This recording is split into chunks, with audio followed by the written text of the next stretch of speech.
if Spurs and the Cavs aren't the only teams that have been busy this offseason, LeBron's former team, the Miami Heat, have also been very active, starting with Dwayne Wade signing a one-year, $20 million deal to stay with the team. But that wasn't the only thing they did. They also signed Goran Dragic to a 5-year deal, brought in Gerald Green. They signed veteran big man Amari Stoudemire to a minimum contract. And what many people are calling the steal of the draft, they chose Justice Winslow with that 10th pick. So how much of a threat are the Heat to the Cavs right now, Stephen A.? I would say they're a threat. The Cavaliers are still the favorite, but I think the Miami Heat are on a collision course with the Cleveland Cavaliers for a date in the Eastern Conference Finals. This is a testament to Pat Riley, Mickey Harrison, and the greatness of the Miami Heat organization. They re-signed Dwayne Wade, got him to take a one-year deal. They re-signed Goran Dragic to an $85 million contract, $90 million actually. You look at Hassan Whiteside, that's somebody they're determined to bring on board in the morning time. I'm sorry, in the next year, when he becomes a free agent. You got Luol Deng to opt in. So you've got Bosh, Whiteside, Deng, Wade, and Dragic, a backcourt that could compete with almost anybody in the league. And then you got this kid, Justice Winslow, out of Duke, who can ball, who I believe was the steal of the draft. And do not underestimate the athleticism of a Gerald Green, who was in Phoenix last year, gave you 11 points, shot 35% from three-point range. Gerald Green is an athlete coming off the bench, and then you re-signed Amari Stoudemire, who for 18 to 20 minutes a night can give you a little something.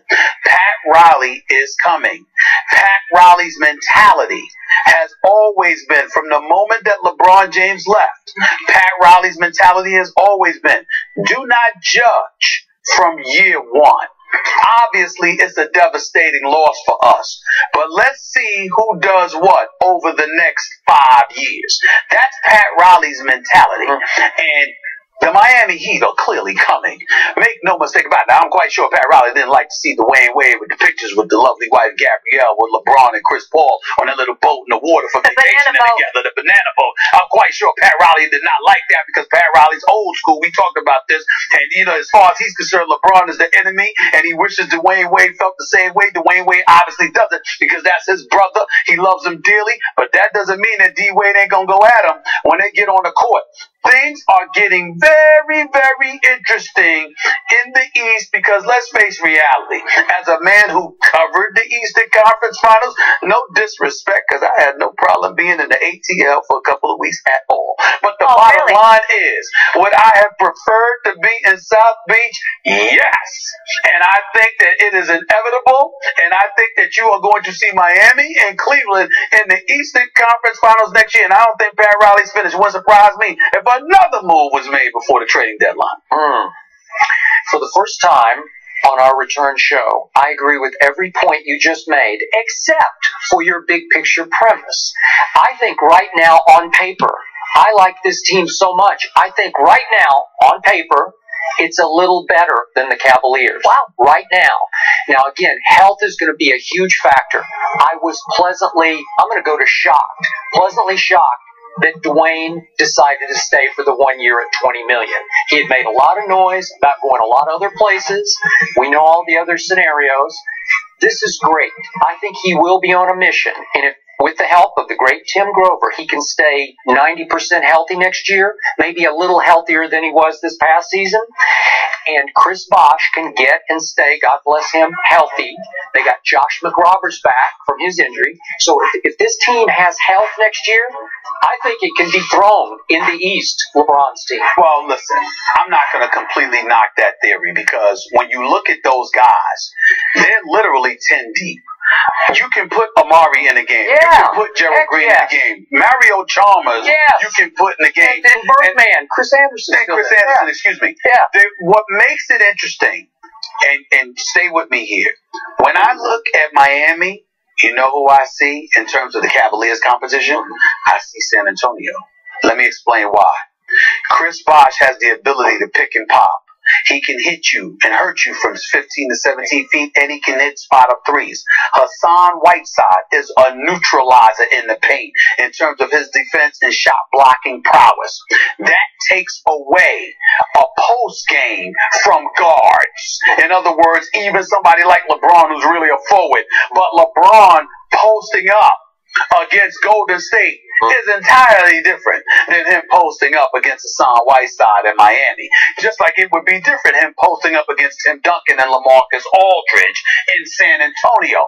So what that does is take Cleveland, make them more of a perimeter shooting team, if not an up-tempo team, which could potentially play into the hands of a Miami and make things interesting. Because in a perfect world, that's what Miami wants. D-Wade and those boys want to get out and run. They want to push the ball up the court. And when you add Gerald Green and you consider the youth and athleticism of a Justice Winslow, that makes things very interesting. And I'm telling you right now, I'm loving what I'm seeing because I love the specter of a collision course. See, that's what makes the NBA special when you have that. All of this stuff. I mean, last year we looking at the Eastern Conference, and I'm like, and I kept saying, I don't care about no 60 wins from Atlanta. Do you really expect me to believe that Damari Carroll and Al Horford and Jeff Teague, no disrespect whatsoever, because they could play? Do you really think I believe they're going to beat LeBron in the conference finals? I can't see it.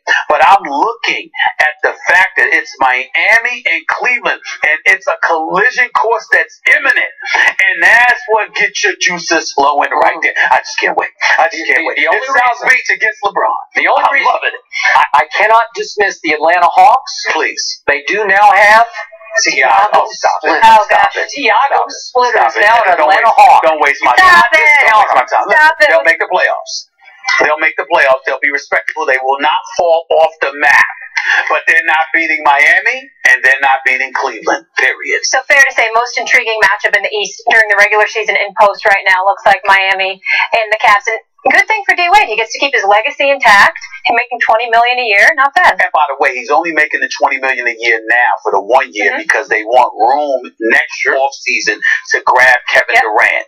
Then they would re-sign D-Wade after that as well. All right, what about Des Bryant, though? Is he going to stay in Dallas? He's sending a message to the Cowboys 2 days before the deadline. We'll tell you about that after the break. Your Cowboys. How about them Cowboys, Skip Bayless? How about them? First Take is brought to you by T-Mobile. Switch to the Data Strong Network. And State Farm. Find your agent at statefarm.com. The Thunder matched the Blazers' offer sheet to center Enes Kantor and signed him to a 4-year, $70 million deal. Skip, what did you think when you heard this? Stephen A. Smith, $17.5 million a year for Kantor. Are you kidding me? They got stuck with this deal. They had to match the offer sheet because they said, hey, we pledged to keep him after we acquired him. He's become an even better pick-and-pop player than they expected, but he plays almost no defense. It's another advantage San Antonio. And remember, they're going to have to pay huge luxury tax now, and that's what they wouldn't pay to keep James Harden. Really? Well, times have changed, and there's more money involved. We obviously know they should have paid the money to keep James Harden in the light of this reality. But at the end of the day, I think Kantor is good for 15 and 9 a game from the big man spot.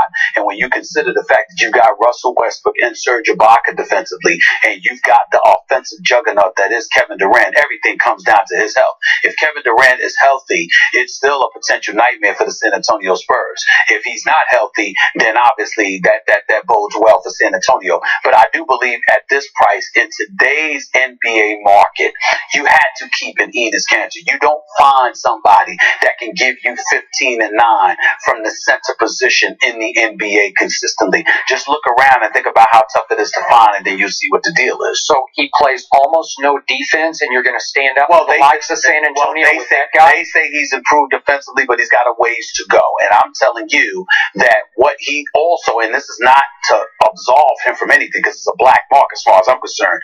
He did acknowledge that he wasn't as interested in playing basketball in Utah before he got to Oklahoma City. Now, you're a professional. That's an inexcusable comment to make, let alone feel, especially when you're taking their money.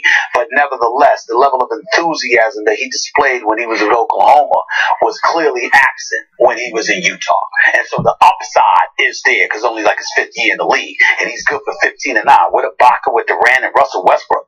And you lose him, then you have nothing in the middle. And you've got a problem. So I have no problem with them keeping him. And the $70 million, I understand in today's market. That's just the way it goes, man.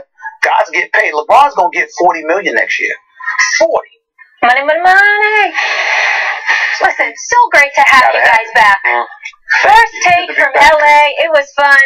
But up next, his and hers coming to you from LA. Also on tomorrow's show, Chris Tucker is going to be joining us. Janelle, Michael Smith, they will be taken away now. Have a great day, people.